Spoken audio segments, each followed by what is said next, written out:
So hello everyone, welcome back to the channel. I hope आप सभी अच्छे होंगे। Today we'll be studying about fundamental duties. जब constitution बनकर तैयार हुआ 1949 में 26 नवंबर को, तो उस टाइम कॉन्स्टिट्यूशन में फंडामेंटल ड्यूटीज नहीं थी।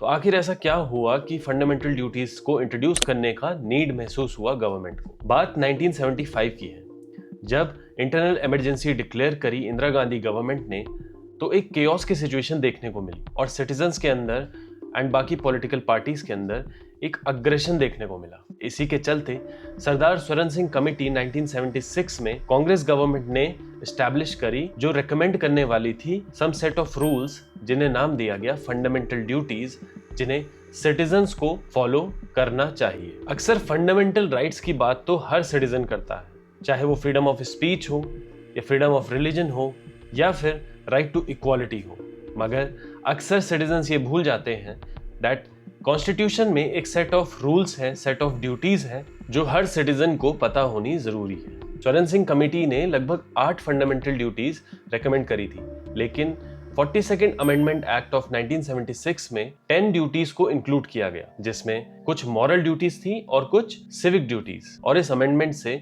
पार्ट 4A और आर्टिकल 51 इंट्रोड्यूस किया गया, ऐड किया गया कॉन्स्टिट्यूशन में, जिसमें स्पेसिफिकली मेंशन थी 10 फंडामेंटल ड्यूटीज। एक नोट करने वाला इंपॉर्टेंट पॉइंट इसमें है दैट वर्ल्ड की मेजर डेमोक्रेटिक जो कॉन्स्टिट्यूशंस हैं, फॉर एग्जांपल यूएसए का कॉन्स्टिट्यूशन, फ्रांस का कॉन्स्टिट्यूशन, कनाडा, इनमें से किसी में भी फंडामेंटल ड्यूटीज मेंशन नहीं है, एक्सेप्ट फॉर जापान, जहां फंडामेंटल ड्यूटीज मेंशन्ड है। फंडामेंटल ड्यूटीज का कॉन्सेप्ट वैसे तो सोशलिस्ट नेशंस से इंस्पायर्ड है, फॉर एग्जांपल अर्स्टवाइल यूएसएसआर, और यूएसएसआर के कॉन्स्टिट्यूशन ने तो यहाँ तक डिक्लेयर किया that fundamental rights and duties are inseparable, इन्हें अलग नहीं किया जा सकता और इनकी अडेरेंस जरूरी है। जब गवर्नमेंट ने स्वर्ण सिंह कमेटी की रिकमेंडेशन एक्सेप्ट करी, तो कुछ रिकमेंडेशंस ऐसी भी थी जिन्हें एक्सेप्ट नहीं किया गया। फॉर एग्जांपल, अगर कोई सिटीजन किसी फंडामेंटल ड्यूटी को प्रॉपर्ली फॉलो नहीं करता है, तो इसके लिए पार्लियामेंट लॉ बनाकर उसे पनिश कर सकती है। सेकेंडली, कोई भी ऐसा लॉ जो ऐसी पनिशमेंट डिक्लेयर करता है,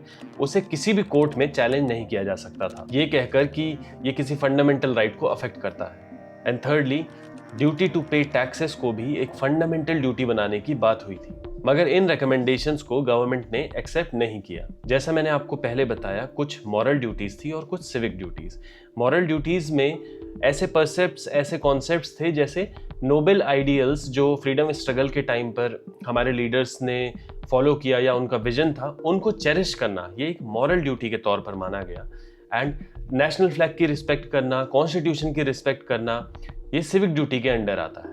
और अगर आप ध्यान से देखें तो फंडामेंटल ड्यूटीज को इस तरह डिजाइन किया गया है दैट ये यहाँ के रिलीजन्स, कस्टम्स और जो इंडियन वे ऑफ लाइफ है उसको काफी हद तक मैच करता है। और ये फंडामेंटल ड्यूटी सिर्फ उन्हीं कॉन्सेप्ट्स का जो इंडियन सोसाइटी में बहुत सालों से चला आ रहा है, उसका कोडिफिकेशन है। For example, 7th fundamental duty ये कहती है that every citizen should improve and protect natural environment, for example forest, lakes, rivers, and जो वाइल्ड लाइफ है उसको भी कंपैशन दिखाना, उसको भी प्रोटेक्ट करना, जो हमारे रिलीजन्स में और हमारी Indian society way of life में बहुत पुराने कॉन्सेप्ट्स हैं। एक इम्पॉर्टेंट फीचर जो फंडामेंटल ड्यूटी का है वो ये कि इन्हें कोर्ट डायरेक्टली इम्प्लीमेंट नहीं करवा सकते, बिकॉज वो नॉन जस्टिसिएबल है। मतलब कोर्ट के पास डायरेक्ट पावर नहीं है इनको इम्प्लीमेंट करवाने की, अनलेस अनटिल पार्लियामेंट कोई लॉ लाकर इन्हें एक लॉ के अंडर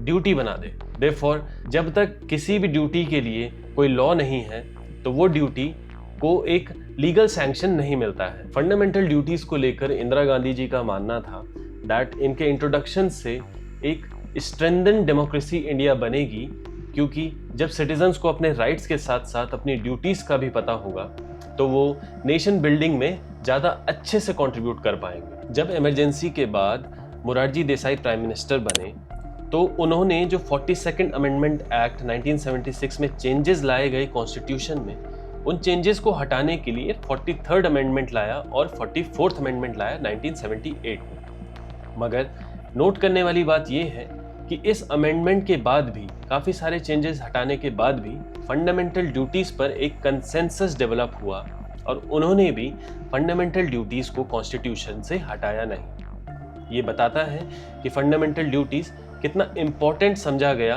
कॉन्स्टिट्यूशन में, और ये इस बात से पता चलता है कि 86 कॉन्स्टिट्यूशनल अमेंडमेंट एक्ट से इन द ईयर 2002 एक और फंडामेंटल ड्यूटी ऐड करी गई, 11th ड्यूटी, जो पेरेंट्स और गार्जियन की ड्यूटी थी, दैट वो अपने बच्चों को 6 to 14 ईयर्स के बीच में बेसिक एजुकेशन जरूर दिलवाएं। सो आई होप इससे आपको फंडामेंटल ड्यूटीज़ का एक ओवरव्यू तो मिल ही गया होगा। सो नेक्स्ट टाइम जब भी आप फंडामेंटल राइट्स की बात करें, आई होप आप फंडामेंटल ड्यूटीज़ को भी उतना ही एडमायर करेंगे जितना हम अपने फंडामेंटल राइट्स को करते हैं, क्योंकि India as a nation and as a country तभी स्ट्रांग बनेगा जब उसके सिटीजन्स अपनी खुद की कंट्री, अपने खुद के नेशन जो कि इंडिया है, दैट इज़ भारत, उसके बेटरमेंट, उसके डेवलपमेंट पर फोकस करेंगे, ना कि उसे डैमेज करने में बाय वायलेंस और हार्मिंग द वाइल्ड लाइफ या फिर कूड़ा रोड पर फेंक कर। Thank you.